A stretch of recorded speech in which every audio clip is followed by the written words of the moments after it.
अखंडमंडलाकारं व्याप्तं येन चराचरं तत्पदं दर्शितं येन तस्मै श्रीगुरुवे नमः। अज्ञानान्धस्य लोकस्य ज्ञानाञ्जनशलाकया चक्षुरुन्मीलितं येन तस्मै श्रीगुरुवे नमः।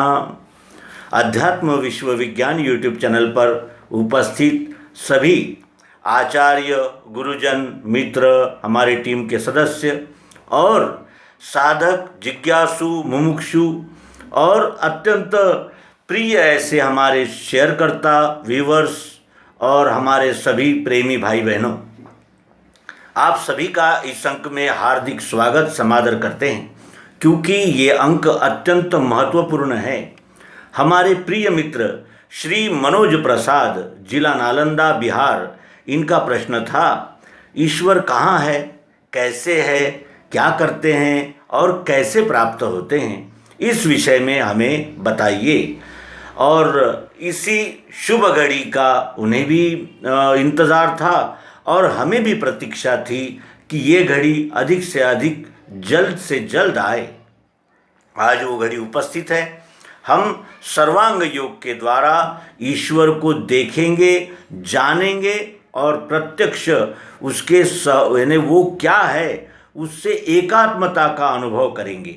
तो ये अत्यंत महान मंगल क्षण है और अनेक जन्मों की पुण्याई जिसके पास हो, जिसके मन, बुद्धि, चित्त और अहंकार का मैला, जिसे कहते हैं कि मलिनता नष्ट हुई हो, जो छल कपट बेईमानी, पंथाभिमान, भाषाभिमान, कुलाभिमान, जातिभिमान, इनसे पार हुए हैं, उन्हें ही ये अमृत प्राप्त हो सकता है।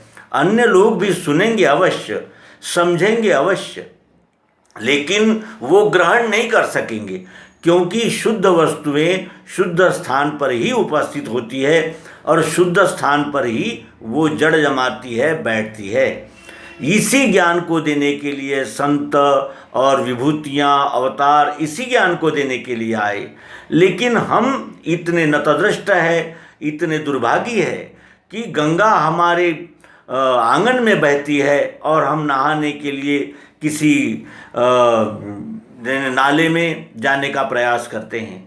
ये एक ऐसा परम पावन धरोहर है इस भारत भूमि की कि यहाँ आध्यात्मिक अनुसंधान हजारों वर्षों से सतत चल रहा है और इसी का परिणाम 4 वेद, 6 शास्त्र, 108 पुराण और 18 अध्याय और 108 उपनिषद, ये सारा वैभव हमारे सामने है।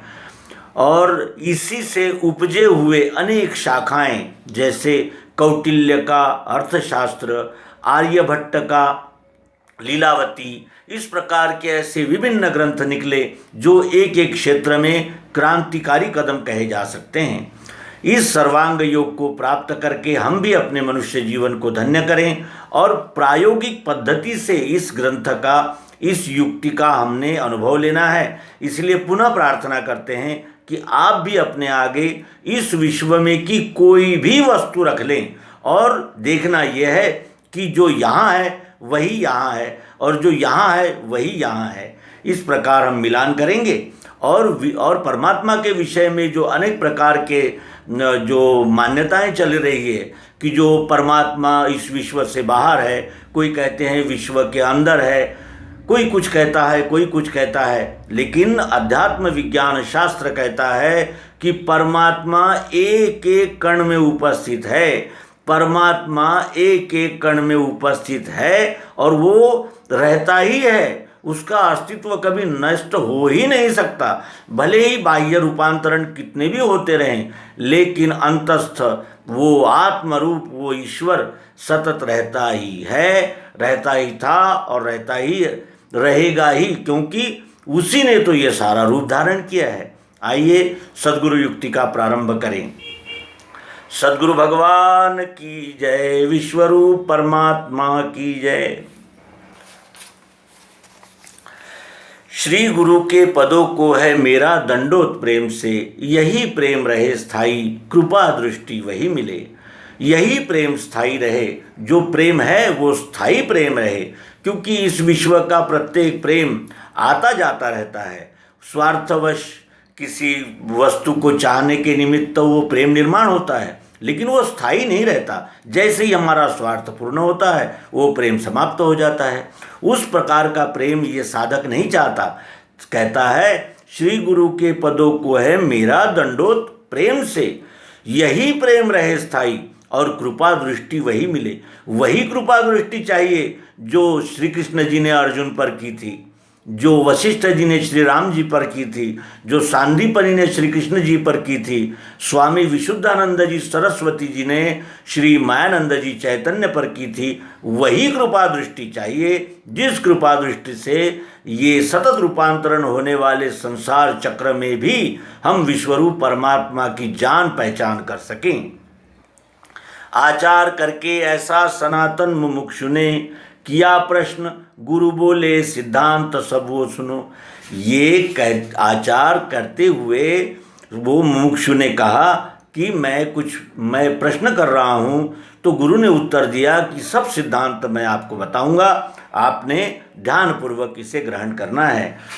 मुमुक्षु कहता है कि मैंने श्रुति स्मृति शास्त्र पुराण आदि कह पढ़े, यथा विधान कर्मों को उनके करके लखा। मैंने शास्त्र पुराण स्मृतियाँ श्रुतियाँ सब कुछ पढ़ लिया और उसमें कहे हुए उपक्रमों को मैंने करके रखा, तो भी चंचलता मेरे मन की मिटती नहीं, मेरे मन की चंचलता नहीं मिटती और समाधान नहीं स्थायी। वो कैसे मुझको मिले? मुझे स्थायी समाधान चाहिए, वो मुझे कैसे मिल सकता है गुरुदेव? फिर कहता है उसने शास्त्रों का अभ्यास किया है, इसलिए वो शास्त्रीय पद्धति पूछ रहा है। कहता है कहे तत्श्रुति वो क्या है त्वम रहता कहाँ, असी कहा जिसे वो क्या ध्यान में बैठता नहीं। वेदों ने घोषणा की है कि तुम वही हो, तत्त्वम असी, तुम वही हो तुम।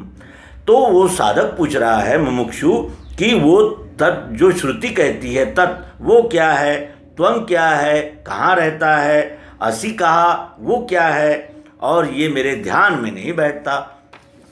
देखना उसको कैसे देखा जाता है, जो देखता है वह कौन है, जानना चाहता हूँ ये। अब मैं सुनना नहीं चाहता, अब मैं जानना चाहता हूँ, जानना चाहता हूँ ये यथार्थ मुझको कहे। जैसा है वैसा मुझसे कहिए, मैं जानना चाहता हूँ। अब मैं काल्पनिक रोचक भयानक भाव नहीं चाहता, मैं शब्दों में सत्य नहीं चाहता, अब मुझे सत्य का साक्षात्कार चाहिए। अब सर्वांग योग के दूसरे अध्याय में कहते हैं कि यह प्रश्न मुमुक्षु का सुन के श्री गुरु कहें, लक्ष्य सिद्धांत का जो सो निश्चयार्थ स्वरूप के। सिद्धांत का लक्ष्य जैसे H2O पानी, अब ये तो शब्दों में हो गया, लेकिन इसी सिद्धांत का लक्ष्य क्या है? पानी इस सिद्धांत का लक्ष्य है। वो लक्ष्य निश्चयार्थ स्वरूप के, स्वरूप का निश्चय होने के लिए सिद्धांत का लक्ष्य होना चाहिए, अन्यथा ये भी बातें ही रह जाएगी। और सिद्धांत का लक्ष्य प्रत्यक्ष प्रायोगिक पद्धति से ही होता है। यही विज्ञान की रीति साक्षात्कार स्वरूप का, ये विज्ञान की रीति है। विज्ञान की रीति क्या है? प्रत्यक्ष प्रायोगिक पद्धति से विश्लेषणात्मक दृष्टि से उसे करके देखना, यानी जो अनुभव में आता है वही सत्य है, ये निश्चित कहा जा सकता है। और यही विज्ञान की रीति है। यही विज्ञान की रीति साक्षात्कार स्वरूप का साक्षात्कार होने के लिए विज्ञान की रीति का उपयोग करना होता है। इसी का बोध होने से दृढ़ निश्चय है मिले। मुमुक्षु ने कहा था कि मुझे समाधान नहीं है स्थायी और मेरे मन की चंचलता मिटती नहीं, इसीलिए सद्गुरु यहाँ उसे जागृति दे रहे हैं कि इसी का बोध होने से दृढ़ निश्चय है मिले। जब अपने स्वस्वरूप का बोध होता है तभी हमें दृढ़ निश्चय की प्राप्ति होती है। जड़ चैतन्य की ग्रंथि छूटने का सुमार गए, ये जड़ चैतन्य की एक गांठ पड़ गई है। हम कुछ बातों को जड़ कहते हैं, कुछ बातों को चैतन्य कहते हैं, और इस प्रकार की गांठ इतनी मजबूत पड़ी हुई है कि वो छूटने का नाम ही नहीं लेती। लेकिन ये ऐसा यानी प्रत्यक्ष प्रयोग है जो प्राप्त होते ही जड़ चैतन्य की ये गांठ खुल जाती है। और इसीलिए क्या करना चाहिए, तो प्रयोग करना चाहिए। प्रयोग करने के लिए कोई न कोई वस्तु हमारे आगे होनी ही चाहिए। केवल शब्दों में कहने से प्रयोग नहीं होते, और शब्दों में तो कुछ भी कहा जा सकता है, लेकिन प्रयोग करने के लिए यदि कोई वस्तु हमने अपने सामने रख ली तो फिर हमें निश्चय हो जाता है, हमारे संशय भ्रम समाप्त हो जाते हैं। यहाँ वो कहते हैं कि जड़ चैतन्य की ग्रंथि छूटने का सुमार गए, बताशे अपने आगे रखना, बताशे अपने आगे रखना, भूलना नहीं। क्योंकि अगर आप कोई वस्तु अपने आगे रखना भूल जाएंगे तो फिर वही रोचक भयानक भाव हावी हो जाएंगे और मन की चंचलता बनी ही रहेगी, मन के संशय बने ही रहेंगे। इसीलिए बताशे अपने आगे रखना, भूलना नहीं। फिर वे सूक्ष्म दृष्टि से देखना बोध के लिए, फिर इसको सूक्ष्म दृष्टि से बोध प्राप्त करने के लिए देखना है, सूक्ष्म दृष्टि से देखना है बोध के लिए, बोध होने के लिए। और ये में बोध होते ही मुक्ति है ब्रह्मजाल से, अपने अंतःकरण में बोध होते ही ब्रह्मजाल से मुक्ति हो जाती है। तो ब्रह्मजाल तो अनंत प्रकार के हैं, ये अनंत प्रकार के ब्रह्मजाल निर्माण कैसे होते हैं? ये किसी की बातों पर विश्वास करने से, ऐसा होगा क्या, वैसा होगा क्या, उस ग्रंथ में ये है, उस ग्रंथ में वो है, उस पंथ में ये है, उस संप्रदाय में ये है, इस प्रकार अनेक चित्त विभ्रांत होने से ही मनुष्य को स्थायी शांति और बोध नहीं होता। इसीलिए यहाँ सद्गुरु कहते हैं कि हृदय में बोध होते ही, हिये में बोध होते ही, हिये का अर्थ है अंतःकरण। हमारा अंतःकरण क्या है? मन, बुद्धि, चित्त और अहंकार, ये हमारा अंतःकरण है। बाह्यकरण क्या है? हमारे पंच ज्ञानेंद्रियाँ, पंच कर्मेंद्रियाँ, ये बाह्यकरण है। और यहाँ गुरु स्थापन योग नामक सर्वांग योग का दूसरा अध्याय संपूर्ण होता है। इस अध्याय का शीर्षक गुरु स्थापन योग है। सद्गुरु किसी व्यक्ति का नाम नहीं है, सद्गुरु प्रत्यक्ष प्रायोगिक पद्धति का नाम है। सद्गुरु के स्थान पर इस वस्तु की स्थापना करनी होती है और इस वस्तु पर प्रयोग करके देखा जाता है कि जो पिंड में है वही ब्रह्मांड में है या नहीं। और यदि हमारे निरीक्षण, परीक्षण, प्रयोग में सिद्धांत सिद्ध होता है तभी उसे हमने ग्रहण करना चाहिए। तो ये गुरु स्थापन योग नामक सर्वांग योग का दूसरा अध्याय यहाँ समाप्त होता है। फिर तीसरे अध्याय में सद्गुरु कहते हैं कि स्वरूप वस्तु का देखो, देखा सोक्षर जानना।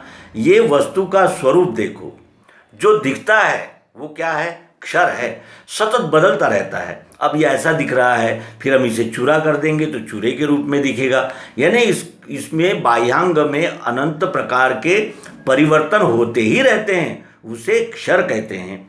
और भरी है मध्य में इसके अक्षर ब्रह्म मिठास हो। इसके अंदर जो ओत प्रोत चारों तरफ एक एक कण में जो मिठास भरी है वो अक्षर है। भले ही इसके कितने भी आकार बदल जाए लेकिन उसमें उसके अंदर जो भरी हुई मिठास है, अक्षर जिसे कहते हैं, वो नहीं बदलती। और नाम शक्कर जो है वो पुरुषोत्तम भाव है। इसका नाम, जैसे इसको ये ढेला है, ये ढेला सतत रूपांतरण होता है, इसके अंदर मिठास भरी हुई है, लेकिन ये दोनों भावों का जो लय काय में होता है? नाम में होता है। मिश्री कहते ही मिठास किसकी है? मिश्री की। आकार किसका है? मिश्री का। और नाम क्या है? मिश्री, शक्कर। तो नाम शक्कर जो है वो पुरुषोत्तम भाव है। अब यहाँ हमें ध्यान में आता है कि श्रीमद् भगवद गीता के 15वें अध्याय में जो भगवान श्री कृष्ण जी कह रहे थे कि द्वामीमो पुरुषो लोके शरश्चाक्षर एवच क्षरः सर्वाणि भूतानि कुटस्थोक्षर उच्यते। ये दो पुरुष है, एक सतत रूपांतरण होने वाला अक्षर भाव और उसमें व्याप्त अक्षर भाव। इन दोनों भावों का लय नाम इस पुरुषोत्तम भाव में होता है। नाम शक्कर जो है वो पुरुषोत्तम भाव है। प्रेम का ये निज स्थान ध्यान के हेतु से कहा। यही सबके प्रेम का निज स्थान है। जब भी हम वस्तु चाहेंगे उसका कोई न कोई नाम लेकर ही पुकारेंगे और नाम लिए बगैर वो वस्तु उपस्थित नहीं हो सकती। ये प्रेम का निज स्थान है, ध्यान के हेतु से कहा। अब ध्यान का अर्थ भी हमने रोचक भयानक कर लिया है। यहाँ ध्यान का अर्थ है अपने मन बुद्धि चित्त को एकाग्र करके इस त्रिपुटी को जानना है। यथार्थ बोध होने को निज मूल स्वरूप का यथार्थ बोध होने के लिए वस्तु में त्रिपुटी देखी कल्पना से स्वभाव ने। वस्तु तो एक है, लेकिन एक ही वस्तु को जानने के लिए 3 प्रकार की कल्पनाएं की गई है। और ये कल्पना किसने की? स्वभाव ने। अपने ही स्वभाव ने वस्तु को जानने के लिए 3 प्रकार की कल्पनाएं की है। इंद्रियों से दिखता है क्षर, इंद्रियों से क्षर दिखता है। हमारी इंद्रियां, पंच ज्ञानेंद्रियां और मन जो है ये इंद्रियां है। इससे हमें जो दिखता है वो क्षर है, और क्षर को ही शास्त्रीय भाषा में तत् कहा है। मुमुक्षु ने पूछा था तत् क्या है, त्वम क्या है, असि क्या है। तो पहले पद का खुलासा है कि इंद्रियों से जो दिखता है वो क्षर है। त्वम से अक्षर को जाना, इसमें भरी हुई मिठास क्या है? अक्षर है, जिसे शास्त्रीय भाषा में त्वम कहते हैं। तत् त्वम असि, इस प्रकार का प्रश्न था, इसीलिए उसी प्रश्न के अनुषंग से सद्गुरु उत्तर देते हैं कि त्वम से अक्षर को जाना जाता है। और असि यानी नाम जो है वो क्या है? असि निश्चय नाम है। असि ये नाम है वस्तु का, यानी क्षर रूपांतरण होने वाला भाव, अक्षर ओत प्रोत व्याप्त मिठास, और तीसरा भाव दोनों का लय करने वाला नाम। असि निश्चय नाम है। क्षर में अंग है 8। अब क्षर में कितने अंग है? 8 अंग है। पृथ्वी जल अग्नि वायु आकाश मन धी और अहंकार, यही मेरे प्रकृति के अष्टांग है, 8 अंग है। ऐसा भगवान श्री कृष्ण जी गीता के 7वें अध्याय में कहते हैं। और क्षर में अंग है 8, अक्षर एक अरूप है। और अक्षर जो है इसमें भरी हुई मिठास वो कैसी है? अरूप है। सभी रूप उसके हैं, कितने ही इसके टुकड़े कण कण कर देंगे तो भी प्रत्येक कण में उपस्थित अक्षर मिठास क्या है? वो स्थायी है, वो रहती ही है। और वो कैसी है? अरूप है। जहाँ है भावना दोनों लय का स्थान वस्तु सो, जहाँ इन दोनों भावनाओं का लय हो जाता है वो वस्तु है। अब वस्तु में ही क्षर है, वस्तु में ही अक्षर है, और नाम वस्तु का ही है। इस प्रकार जहाँ इन दोनों भावनाओं का लय हो जाता है वही वस्तु है। वस्तु का निर्देश नाम से किया जाता है। इस प्रकार सद्गुरु स्थान दर्शन योग नामक अध्याय 3 संपूर्ण होता है। सर्वांग योग में अब तक जो कहा गया वो तीव्र बुद्धि वाले मित्रों के लिए है। जिनकी बुद्धि तीव्र है वो थोड़े में बहुकथा बुझाई, वो थोड़े में ही सब समझ जाते हैं। लेकिन हम जैसे जो लोग होते हैं, जो सामान्य बुद्धिमान होते हैं, उन्हें तो खुलासा चाहिए। वो केवल शब्दों पर विश्वास नहीं करते, वो तो प्रत्यक्ष प्रायोगिक पद्धति को जानकर देखकर अनुभव करना चाहते हैं। और ऐसे लोगों के लिए, ऐसे मुमुक्षुओं के लिए भगवान सद्गुरु भगवान श्री मायानंद जी चैतन्य इसका खुलासा विस्तार पूर्वक करते हैं। अक्षर का खुलासा, अक्षर का खुलासा और नाम का खुलासा करते हुए वो सर्वांग योग को प्रत्यक्ष हमारे सामने उपस्थित कर देते हैं। इसीलिए मित्रों, अब हम इसके अनंतर के अंक में अक्षर को खुलासेवार समझेंगे और विश्वरूप परमात्मा किस तरह कण कण में ओतप्रोत व्याप्त है। कण कण में ईश्वर, कण कण में भगवान कहते हैं, लेकिन सद्गुरु सिद्ध कर देते हैं कि यहाँ का एक एक कण परमात्मा है, एक एक कण परमात्मा है। यहाँ परमात्मा के सिवा कुछ भी नहीं है। इस पिंड में भी परमात्मा ही है, और जहाँ कहीं जो भी हमें दिखता है वो सब परमात्मा स्वरूप ही है। इस प्रकार का बोध हमें प्राप्त होता है सर्वांग योग से। आइए अगले अंक से हम सर्वांग योग को पूर्णतया और अत्यंत विस्तार पूर्वक जानेंगे, समझेंगे और सद्गुरु को नमन करते हुए और ये विश्वास व्यक्त करते हुए कि हम सब अपने मन, बुद्धि, चित्त और अहंकार को एकाग्र और निर्मल करके इस बोध को हृदयस्थ करेंगे। इस आशा, अपेक्षा, विश्वास और संकल्प के साथ नर्मदे हर सद्गुरु भगवान की जय।